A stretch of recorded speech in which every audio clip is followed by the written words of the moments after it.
Hi అండి, ఎలా ఉన్నారంతా? బాగున్నారా? Welcome to my channel.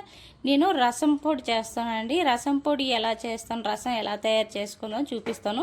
నేను ఆల్రెడీ పెట్టాను రసం, మిరియాల రసం చేసే విధానం, కానీ రసం పొడి ఎలా తయారు చేసుకోవాలో చూపిస్తాను. ఇది చూసి ఎవరైనా రసం పొడి చేసుకొని పెట్టుకోండి, చాలా మంచిది. చలికాలంలోనైనా వర్షాకాలం ఏ కాలంలోనైనా మంచిది. మనం కఫం పట్టకుండా చూస్తుంది. దగ్గు జలుబు ఏవి మనకి తొందరగా రాకుండా ఉంటాయి రసం పొడి చేసుకుంటే. నేను రసం పొడి అన్ని కొలత ప్రకారం చేసుకోవాలండి. నేను ఒక చిన్న గ్లాస్ తీసుకున్నాను, టీ గ్లాసు. దాంతో గ్లాసున్నర కందిపప్పు తీసుకున్నాను. అది కొంచెం వేగినాక ధనియాలు వేసుకున్నానండి ఒక గ్లాసుడు.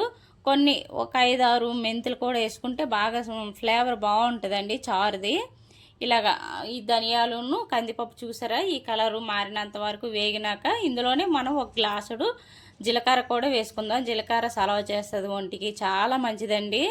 పిల్లలకైనా మనకైనా ఈ రసం చాలా మంచి పని చేస్తుంది. ఇగోండి, ఈ గ్లాస్తో నేను ఒక గ్లాసుడు జీలకర్ర కూడా తీసుకున్నాను. ఇవి 3 బాగా వేపుకోవాలండి.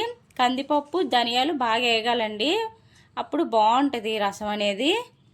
ఇలా మనకి పెళ్ళిళ్ళు అక్కడే చేస్తారు కదా రసం, ఇదే విధంగా చేస్తారండి.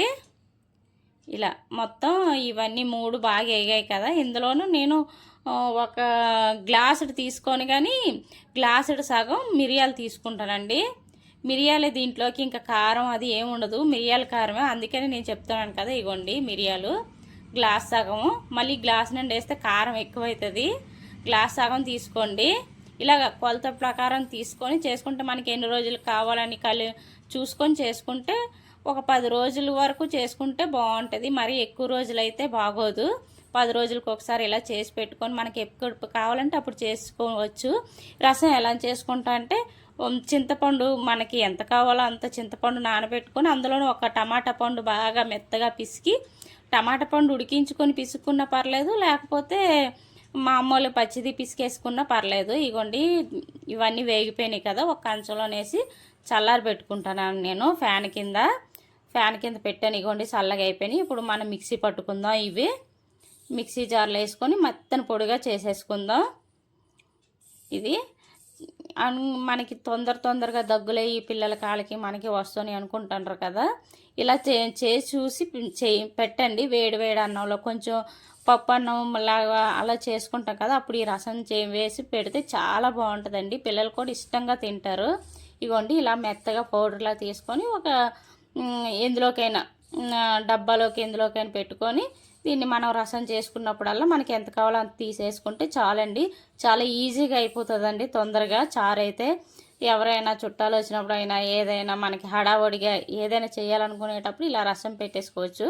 రసం కూడా తయారు చేయడం ఎలాగో చూపిస్తానండి ఈ పొడితోని మీకు. నేను కొంచెమే చేస్తున్నాను రసం. ఇగోండి, కొంచెం చిన్న నిమ్మకాయ సైజ్ అంత చింతపండు తీసుకొని ముందుగానే నానబెట్టుకున్నాను నేను. దీన్ని బాగా పిసికేసుకొని పిప్పు వేరేగా రసం వేరేగా తీసేసుకుని ఇందులోనే నేను ఉప్పు కూడా వేసుకుంటున్నానండి. మనకి రుచికి సరిపడగా ఉప్పు కూడా వేసుకుందాం. ఇలా ఉప్పు కూడా వేసేసుకొని ఇదంతా చింతపండులో ఉన్న రసం అంతా వచ్చేసేంత వరకు పిసికేసుకుందాం. ఇప్పుడు దీన్ని ఒక గిన్నెలోకి ఇలా వడకట్టుకుందాం, లేకపోతే చింతపండు పిప్పు ఉండిపోతుంది కదా. అందుకని నేనేమి ఇందులో టమాటా వేయట్లేదండి, మీకు కావాలంటే వేసుకోండి. నేను ఉట్టు రసమే పెడుతున్నాను పొడేసి. ఇలాగోండి, ఇందులోకి ఇలా తీసేసుకున్న తర్వాత పోపు ఏ విధంగా అంటే కొంచెం ఇగోండి, ఎల్లిపాయలు ఒక 3 ఇలా దంచుకుంటున్నాను. ఎల్లుల్లిపాయలు దంచుకున్నాను కదా. కళాయి పెట్టుకొని ఇందులో కొంచెం ఆయిల్ ఏమి ఎక్కువ పోయక్కర్లేదండి. కొంచెం ఒక స్పూనుడు ఆయిల్ పోసుకొని అందులోనే కొంచెం మెంతులు చిటపటలాడినాక ఆవాలు వేసుకుందాం అండి. మెంతులు చిటపటలాడుతున్నాయి కదా, ఇప్పుడు ఆవాలు వేసుకొని ఇందులోనే మనం ఇందాకలు దంచి పెట్టుకున్నాం కదా ఎల్లుల్లిపాయ రెబ్బలు, ఇవి కూడా వేసుకుందాం. అంతే, దీనికి పోపు ఇంకేం వద్దు. కరివేపాకు నేను పోపులు వేయనండి, పచ్చిది వేస్తాను. పచ్చిది వేస్తే రసంలోకి బాగుంటుంది, అందుకని నేను పచ్చిదే వేస్తాను. మీకు కావాలంటే పోపులేని వేసుకోవచ్చు. ఇలాగా ఇవి బాగా వేగినాక ఇందాకలా మనం పక్కకి తీసి పెట్టుకున్నాం కదా చింతపండు పులుసు, అందులోకి పోపు వేసేసుకొని ఇగోండి ఈ పోపు వేసేసుకొని ఇప్పుడు దీని కింద మంట పెట్టేసుకుందాం. ఎక్కువ ఇది మరగవసరం లేదండి, చారులాగా ఒక 2-3 పొంగులు వస్తే చాలు, బాగుంటుంది, చాలా బాగుంటుందండి. ఇందులోనూ నాకు ఎంత కావాల్సింది అంత పొడి కూడా వేసుకుంటాను. చెప్పాను కదా, పచ్చి కరివేపాకే వేసుకుంటాను నేను, పోపులోనే వేసుకోవట్లేదు. ఒక 2 స్పూన్లు ఇగోండి రసం పొడి కూడా వేసుకుంటున్నాను. మనకి జ్వరం ఏదైనా వచ్చినప్పుడు ఎప్పుడైనా ఇలాంటి చారులు చేసుకొని తాగితే చాలా మంచిదండి, చాలా బాగుంటుంది. ఇగోండి చూపిస్తున్నాను కదా, ఇలాగ ఒక 2 పొంగులు 3 పొంగులు వస్తే చాలు చారు.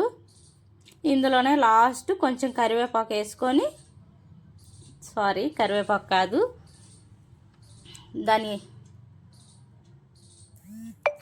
కొత్తిమీర వేసుకొని దించేసుకోవడమే, చాలా బాగుంటుంది. అంతే, నా రసం పూర్తయింది. ఈ వీడియో కానీ మీకు నచ్చినట్లయితే ఒక లైక్, షేర్, సబ్స్క్రైబ్ చేయండి ప్లీజ్. మాటికి జలుబు దగ్గు వచ్చేటోళ్ళు ఎవరైనా ఇలా చేసుకొని తినండి, బాగుంటుంది.